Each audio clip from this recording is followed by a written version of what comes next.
Jumpa lagi dengan saya, Willy The Rooms, di The Sinners Channel. Sebab rancanganku bukanlah rancanganmu,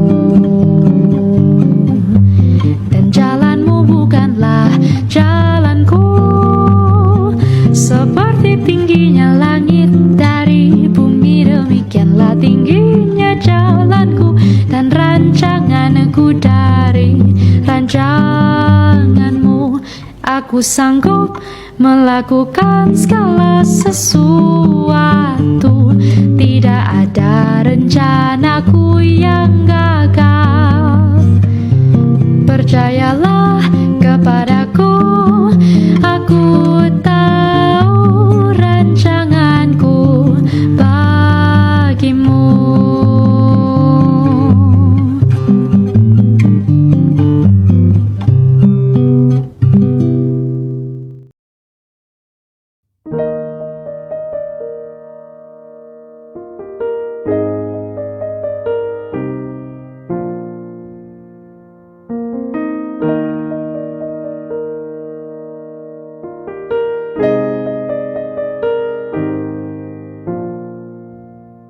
Mari kita lanjutkan mengenai soteriologi Yudaisme pada masa Bait Allah kedua. Dan kita akan lanjutkan dalam soteriologi 1 Henokh. Sanders menyatakan bahwa dalam konteks menjadi umat perjanjian, 1 Henokh memandang, yang pertama, gagasan pilihan dan pembenaran dipandang identik. Yang kedua, orang berdosa adalah orang-orang yang lahir dalam kegelapan, yang hidupnya mengarah pada kegelapan adalah orang-orang murtad dan menjadi pengkhianat bagi bangsanya sendiri. Yang ketiga, orang benar akan diampuni karena anugerah Tuhan dan mendapatkan hikmat yang akan menjadikan mereka tidak akan pernah berdosa lagi. Jadi, menurutnya, gagasan soteriologi 1 Henokh didasarkan atas predestinasi Allah. Sedangkan dalam konteks ketaatan pada perintah atau hukum Tuhan, 1 Henokh memandang orang benar akan luput dari penghukuman berdasarkan anugerahnya, sedangkan orang berdosa akan dihancurkan. Yang dimaksudkan dengan orang benar di sini adalah orang yang taat pada kehendak Allah. Sedangkan yang dimaksud dengan orang tidak benar adalah orang yang tidak taat. Richard Bauckham berpandangan, gagasan umat perjanjian dalam 1 Henokh bersifat paradoks. Di satu sisi, 1 Henokh memandang ada dua jenis manusia, yakni orang benar dan orang pilihan, yaitu orang-orang yang setia dan taat pada Tuhan dan hukum-hukumnya, serta orang berdosa dan fasik. Di sisi lain, orang benar dan umat pilihan tidak dipahami sebagai orang-orang yang tidak bisa berdosa. Namun, setelah penghakiman terakhir, mereka akan benar-benar suci. Itu adalah buah hikmat Tuhan yang ada pada mereka. Kitab ini menekankan aspek penghakiman terakhir. Orang-orang yang setia pada perjanjian akan diselamatkan, namun yang berkhianat dan murtad akan dihukum. Orang-orang yang disebut murtad di sini sepertinya identik dengan orang-orang yang menolak untuk hidup menuruti hukum atau perintah Tuhan. Dalam konteks penghakiman akhir, Gather Call memperlihatkan bahwa dalam 1 Henokh memiliki kesejajaran dengan literatur Yudaisme Bait Allah kedua yang lain, di mana kitab ini memandang ketaatan umat pada hukum Tuhan sebagai kunci keselamatan mereka. Salah satu teks yang ia gunakan untuk membuktikan tesisnya adalah 1 Henokh 25 ayat 3-6.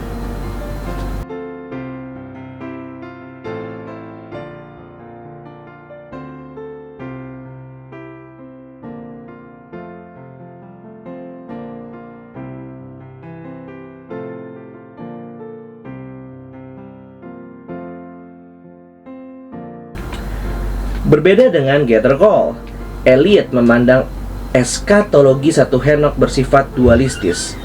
Di satu sisi, satu Henok memandang perbuatan menentukan nasib manusia kelak. Namun di sisi yang lain, satu Henok meyakini adanya hari pemulihan atas Israel. Ia menggunakan satu Henok 90, pasal 90 ayat 30-35 untuk memperlihatkan aspek restorasi atas Israel atau umat Tuhan yang akan terjadi di hari penghakiman. Dalam satu Henok kembali kita melihat paradoks konsep keselamatan. Kitab ini melihat panggilan Allah atas Israel berdasarkan anugerah atau ketetapan Allah. Namun, ketaatan manusia pada hukum Tuhan menentukan nasib manusia kelak. Walaupun di hari itu juga akan terjadi restorasi bagi Israel. Dilihat dari aspek ini, maka aspek tinggal di dalam atau staying in perjanjian pun bersifat paradoks. Di satu sisi mereka harus hidup benar untuk dapat tinggal di dalam atau staying in perjanjian. Di sisi yang lain, Tuhan akan memulihkan Israel kelak supaya mereka tetap tinggal di dalam staying in perjanjian.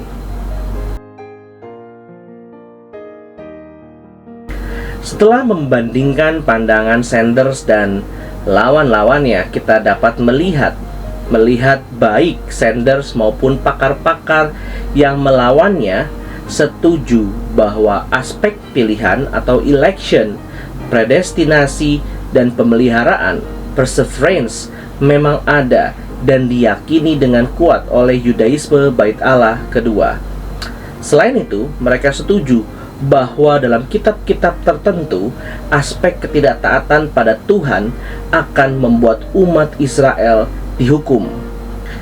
Perbedaan di antara Sanders dan pakar yang melawannya adalah Sanders berpendapat bahwa Yudaisme Bait Allah kedua menganggap keselamatan mereka adalah karena pilihan atau anugerah Allah, walaupun ketidaktaatan pada hukum Tuhan dapat membuat seseorang dihukum atau keluar dari keselamatan. Sebaliknya, lawan-lawannya berpandangan bahwa Yudaisme Bait Allah kedua menganggap keselamatan bergantung pada kontribusi pihak manusia, sebab hal tersebut adalah syarat keselamatan.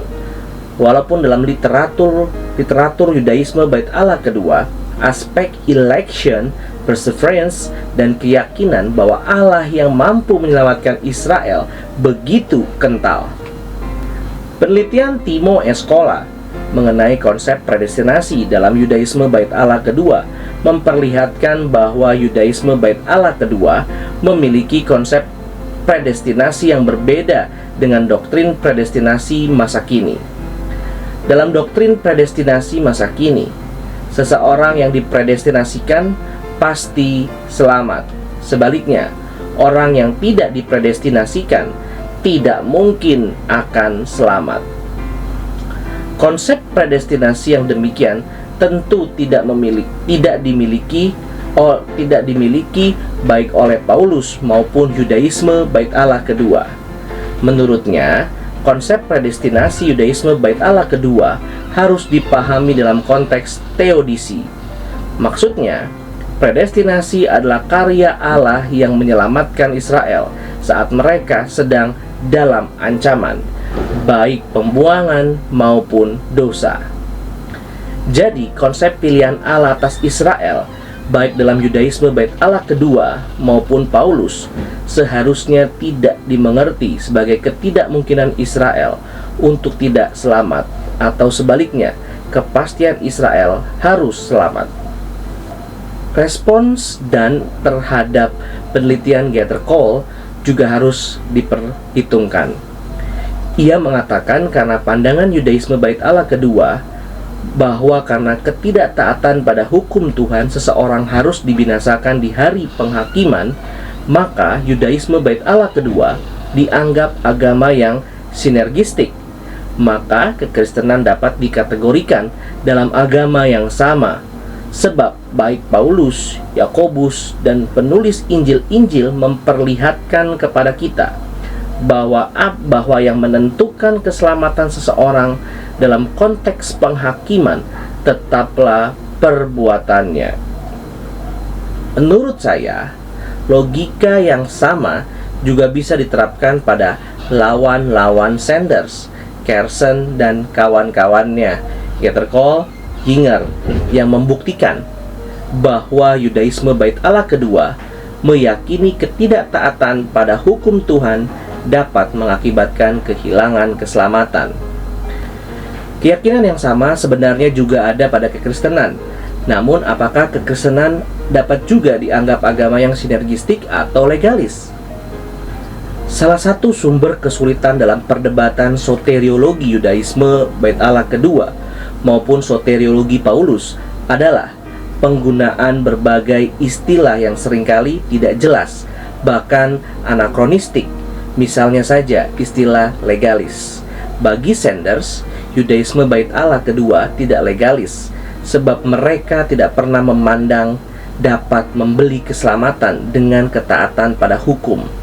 Sebaliknya, menurut Kersen dan kawan-kawan, Yudaisme Bait Allah kedua tetap legalis, sebab ketaatan pada hukum adalah kunci atau syarat bagi keselamatan orang Yahudi di hari penghakiman. Dua cara pandang yang berbeda tersebut disebabkan pengertian yang tidak jelas dari istilah legalis. Apakah legalis itu terkait dengan aspek getting in, ataukah legalis itu juga terkait dengan aspek staying in? Menurut saya, istilah legalis sebaiknya digunakan dalam konteks pengertian Sanders. Yudaisme Bait Allah kedua dapat dikatakan legalis jika mereka memandang ritual atau ketaatan kepada hukum sebagai kunci atau syarat untuk masuk dalam keselamatan, getting in. Ketidakjelasan juga ada pada istilah soteriologi. Apakah istilah ini terutama harus dilihat dari aspek getting in, ataukah juga terkait dengan staying in? Bagi saya, istilah soteriologi sendiri bersifat anakronistik. Itu sebabnya pada saat kita menggunakan istilah tersebut, kita harus melihatnya berdasarkan aspek-aspek kecilnya. Misalnya, getting in, staying in, final vindication, atau dari aspek bagaimana seorang bukan Yahudi masuk agama Yahudi. Jika mengamati pembahasan yang ditelaah oleh Sanders maupun pakar yang melawannya, kita dapat menyimpulkan beberapa hal. Pertama, kitab-kitab Yudaisme Bait Allah kedua yang dibahas Sanders ternyata soteriologinya tidak sepenuhnya covenantal nomism. Walaupun dalam kitab-kitab tersebut gagasan anugerah Allah menjadi kunci dalam keselamatan Israel, termasuk individu di dalamnya. Namun, ada sisi lain yang tidak bisa diabaikan, yakni ketaatan seseorang pada Taurat menentukan keselamatan seseorang.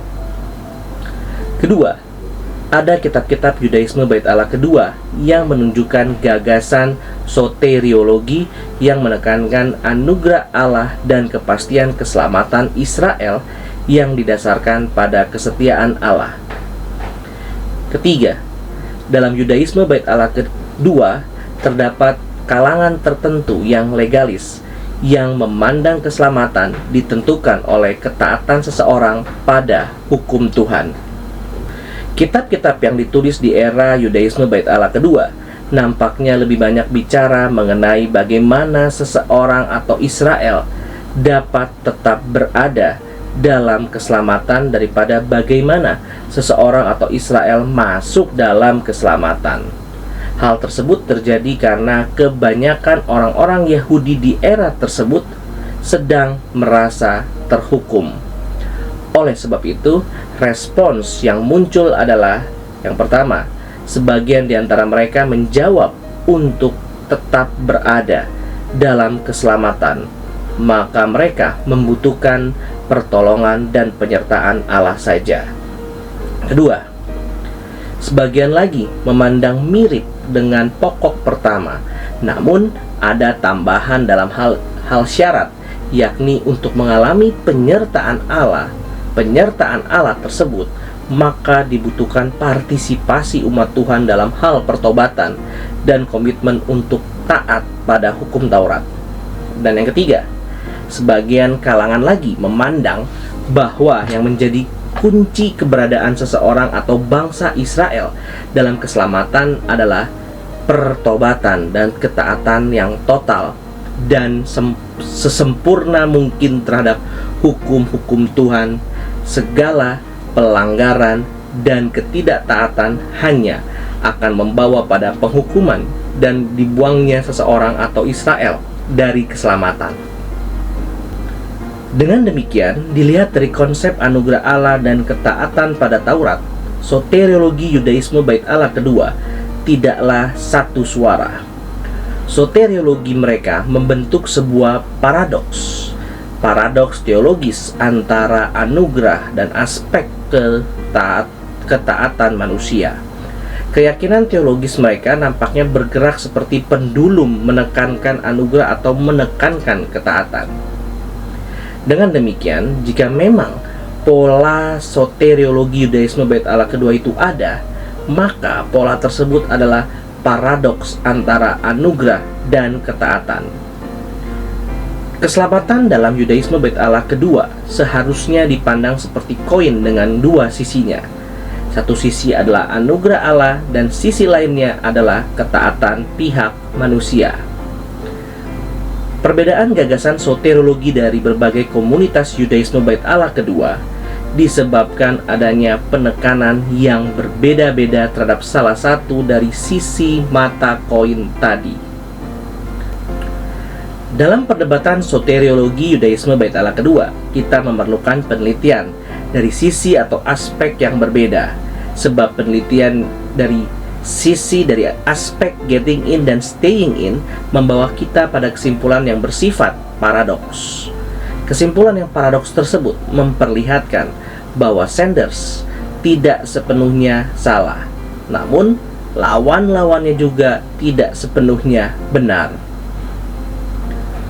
Untuk itu, saya memberikan dua saran terkait dengan penelitian lebih lanjut yang menurut saya dapat memberikan kontribusi penting dalam menjawab pandangan Sanders terkait dengan perdebatan soteriologi Yudaisme Bait Allah kedua, yakni yang pertama, saya menyarankan perlunya diteliti isu sunat dalam perdebatan soteriologi Yudaisme Bait Allah kedua. Dalam penelitian saya, aspek sunat dalam surat Paulus kepada jemaat Galatia dan Yudaisme Bait Allah kedua harus dipahami dalam dua konteks. Sunat sebagai pemberian identitas atau dilakukan oleh keluarga Yahudi, dan sunat dalam konteks inisiasi dilakukan oleh kalangan bukan Yahudi yang hendak masuk agama Yahudi. Tuntutan sunat bagi kalangan bukan Yahudi yang hendak masuk agama Yahudi terkait dengan aspek getting in, sebab ritual tersebut dipandang sebagai syarat masuk bagi seseorang bukan Yahudi ke dalam komunitas umat Allah. Tanpa sunat, seseorang tidak dapat diterima sebagai umat Allah. Selain itu, tuntutan sunat yang diberlakukan bagi kalangan bukan Yahudi adalah juga isu utama dalam surat Galatia. Surat Galatia merefleksikan pandangan atau keberatan Paulus terhadap orang-orang Kristen Yahudi yang masih terikat dengan cara pandang Yudaisme Bait Allah kedua mengenai syarat masuk orang-orang bukan Yahudi ke dalam komunitas umat Allah. Surat Paulus sebenarnya adalah sumber penting dalam melihat Yudaisme Bait Allah kedua. Oleh karenanya, penelitian konsep sunat dalam surat Galatia dapat menjadi jembatan bagi kita untuk melihat soteriologi Yudaisme Bait Allah kedua terkait dengan pandangan mereka mengenai masuknya orang atau bangsa bukan Yahudi ke dalam komunitas umat Allah dalam tanda kutip kacamata Paulus. Kedua, saya juga menyarankan supaya konsep dosa dalam Yudaisme Bait Allah kedua dan Paulus juga dapat juga diteliti untuk turut memberikan kontribusi jawaban bagi perdebatan soteriologi Yudaisme Bait Allah kedua. Soteriologi seharusnya dipahami bukan sekedar dari konsep bagaimana seseorang masuk ke dalam atau getting in keselamatan, dan bagaimana seseorang tetap tinggal di dalam atau staying in dalam keselamatan. Namun dari bagaimana persoalan dosa diselesaikan.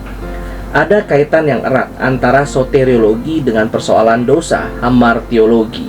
Karena soteriologi muncul dari kesadaran manusia akan dosa. Itulah sebabnya membahas soteriologi di luar atau terlepas dari konsep dosa atau hamartiologi sama saja dengan kita membahas soteriologi di luar konteksnya. Sanders membahas konsep penyelesaian dosa dalam Yudaisme Bait Allah kedua dalam kaitannya dengan tema penebusan. Sayangnya, para pakar belum melihat aspek tersebut, konsep dosa dan penyelesaian dosa, sebagai tema penting dalam perdebatan soteriologi Yudaisme Bait Allah kedua. Dalam membahas konsep penyelesaian dosa, saya mengusulkan bahwa konteks penyelesaian dosa yang dilakukan oleh orang-orang Yahudi diteliti terpisah dengan konteks penyelesaian dosa yang dituntut bagi orang-orang bukan Yahudi.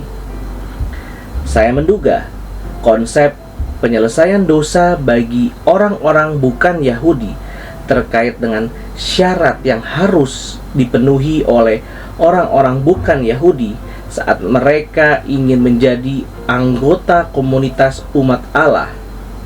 Orang-orang bukan Yahudi dipandang oleh orang-orang Yahudi sebagai orang-orang berdosa.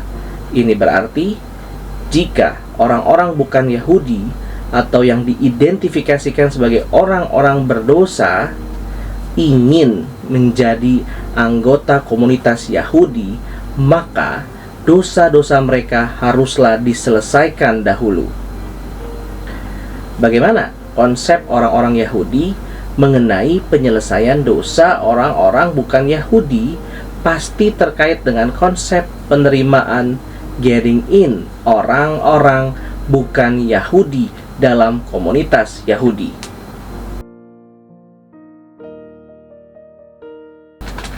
Beberapa implikasi dan relevansi pandangan Sanders bagi penelitian teologi Paulus dan pandangan Kristen terhadap soteriologi Yudaisme Bait Allah kedua adalah sebagai berikut. Pertama, kita harus lebih hati-hati dalam memandang dan menilai Yudaisme Bait Allah kedua. Sanders memperlihatkan kepada kita bahwa Yudaisme Bait Allah kedua adalah agama yang memandang pilihan dan ketetapan Allah sebagai dasar bagi panggilan Israel. Hal ini memperlihatkan bahwa istilah legalis barangkali bukanlah istilah yang tepat untuk menggambarkan soteriologi mereka. Kita tidak dapat membuat generalisasi atas soteriologi mereka.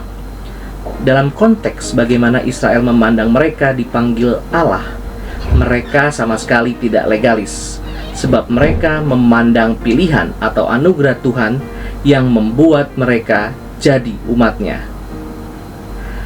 Akan tetapi, jika dilihat dari aspek penghakiman akhir, mereka memandang ketaatan manusia kepada Tuhan yang menentukan keselamatan mereka kelak, dan hal ini bisa dikategorikan merit teologi.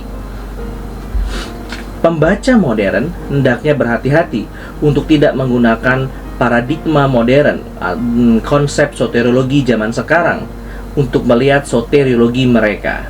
Saya juga memandang adalah hal yang penting untuk mengembangkan hubungan yang lebih baik antara Kristen dan Yahudi. Hal tersebut dapat dilakukan jika jemaat Kristen ditolong untuk melihat Yudaisme dalam kacamata yang lebih positif. Kedua, paradoks antara anugerah Allah dan ketaatan pada hukum bukan hanya terdapat dalam Yudaisme, namun juga terdapat dalam Kristen. Paradoks yang ada dalam Kristen dan Yudaisme tersebut seharusnya dapat menjadi jembatan bagi hubungan dua agama tersebut. Kristen bukanlah agama tanpa hukum. Ketaatan pada hukum-hukum Tuhan adalah bagian penting dalam soteriologi Kristen.